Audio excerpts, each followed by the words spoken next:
Good evening. How are you all doing tonight? This is Scorpio Chronicles coming to you with a quick little video. This video, as you can see, I'm not sitting at my desk this time. I am actually going to do a little information video about me. So you'll learn a little bit more about me. So, of course, you already know I go by the name Scorpio Chronicles. I am going to advise you of my real name. People normally get confused by it, but it's not that hard. My first name is actually First. Yeah, like first, second, third. Yeah, that is my actual first name. First is how you spell it. My name actually came. It actually has a biblical meaning. My grandmother named me First Timothy from the Bible, so Timothy is my middle name. So there, you got a little more information. I was born November 7th, 1983. Just told my age. I am a Scorpio, hence Scorpio Chronicles. And I have been collecting comic books a little over 10 years. I say less than 10 years. I did take a small break at one point where I had stopped. And I was just taking care of some things and just dealing with some things. And then I just picked it back up this year, with the whole coronavirus and thing going on. I started looking back into it and got excited all over again. And now I'm making this channel all about the comic books and things of that matter and what I'm collecting and building my collection. My very first comic that I bought. Well, let's talk about this. How I first got into comics was a friend of mine that I used to work with. It was back in,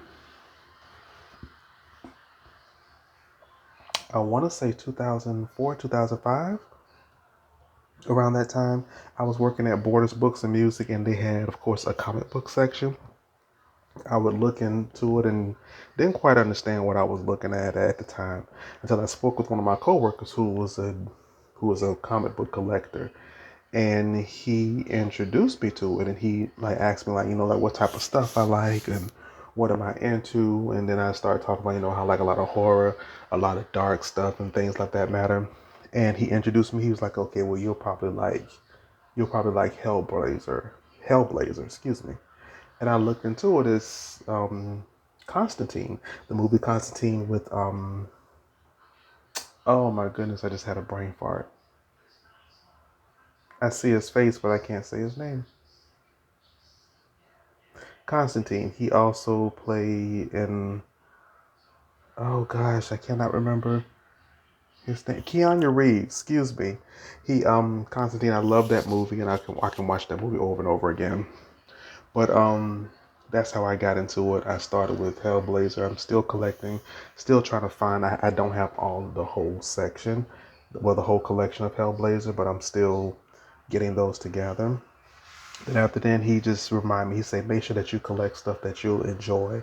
Don't just collect any comic books just to collect it. So I started collecting stuff that I was mainly into, like a lot of horror, a lot of Ghost Rider, mainly now Harley Quinn, mainly stuff that you see me show constantly on my page, and that's how I mainly got into it in my first comic book. Um, I'm pretty much glad that I did get back into it.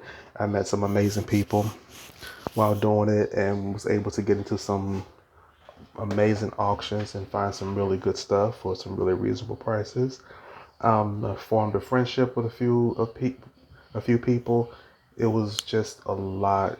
It's a lot of fun. So, a little bit more about me. I am single as a bird, no kids. The only kid you see is my pit bull that you see in the background of my videos. That's the only child that I have. I do work a full-time job for an insurance company. I do work a regular 9 to 5, but I do also do a little bit of reselling on eBay. Also, I'm trying to build that up and into that get that into like a full time thing because I don't always want to work for someone. my goal is to, when I turn 40, to not work for anyone. I want to work for myself.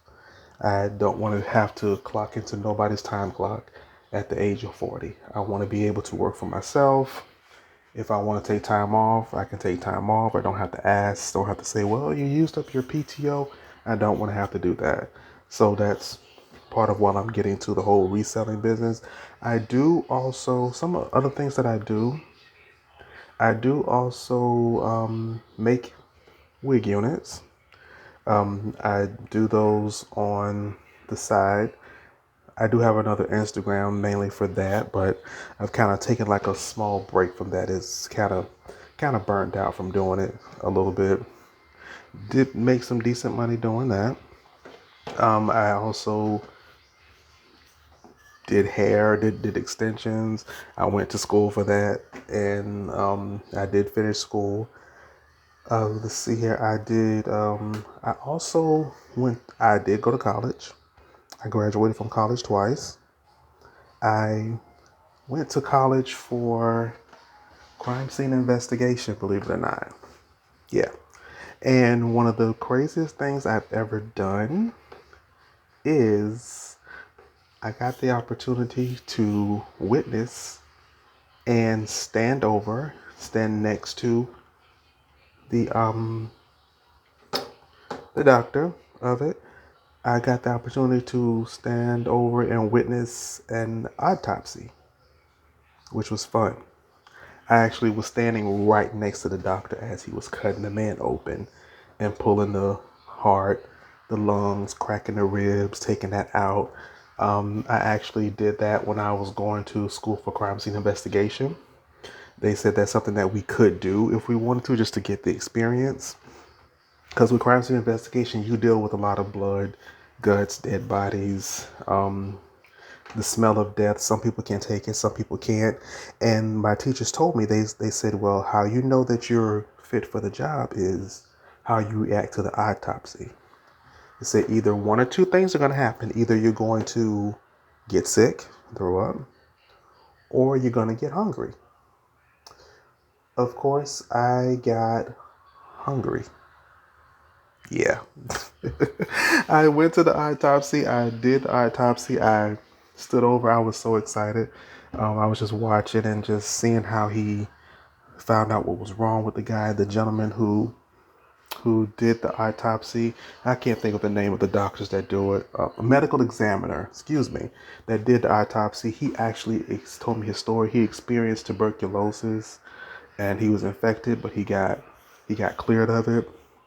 And we were just pretty much talking, and I was literally just standing over there, just standing over the body. I was literally standing over the body, looking down just like this and watching him cut. And it was like, are you okay? Are you getting sick? I'm like, no, I'm fine.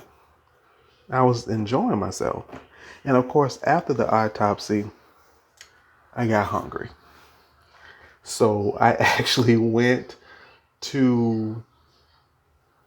went to McDonald's, and I ordered a Big Mac meal, large, two double cheeseburgers, two apple pies, and two 5-piece nuggets, and a milkshake. And yes, I ate every last bit of it. So when I went back and told my teachers what happened, they were like, "Oh, I knew you were fit for this job. You're perfect for this job." And everybody looked at me. They were like, "You got hungry?" I said, "Yeah, I got hungry." They're like, "You didn't throw up?" I'm like, "No, I didn't throw up at all." They was like, "Okay, first you're weird, but okay, my phone is blanking. Sorry about that." They're like,